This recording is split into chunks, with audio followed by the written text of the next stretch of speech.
Walong patay, 3 sugatan sa banggaan ng truck at van sa National Highway ng Aurora, Isabela. Magbabalita si Freddy Rolyoda.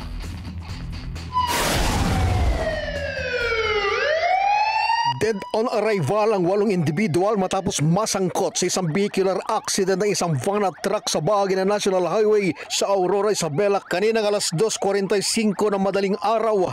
Sa pagresponde ng mga rescuer sa lugar sa pangungunang CDRRMO Aurora, Isabela, PNP, Lang Responders Group at mga residente ay maingat at tulong-tulong na hinugot sa loob ng van.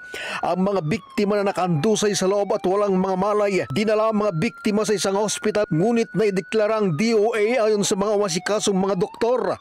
Ayon sa investigasyon ng Aurora PNP, ang van na sangkot sa aksidente galing umano sa lungsod ng Baguio at umano'y papuntang Kalinga para dumalo sa isang kasalan.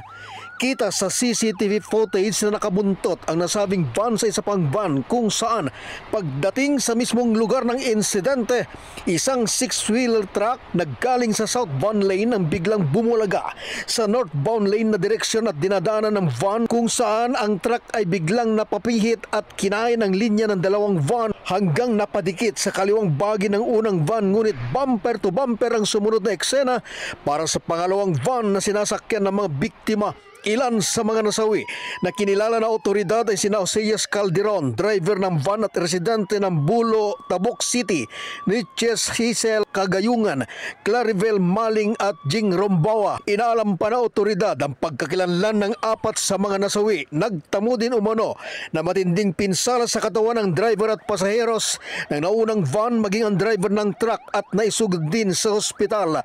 Sa mga kuwang larawan ng Aurora PNP, makikita matinding pinsala sa harapan ng huling van habang nagkatanggatanggal ang mga upuan nito dulot ng matinding collision sa naganap na insidente.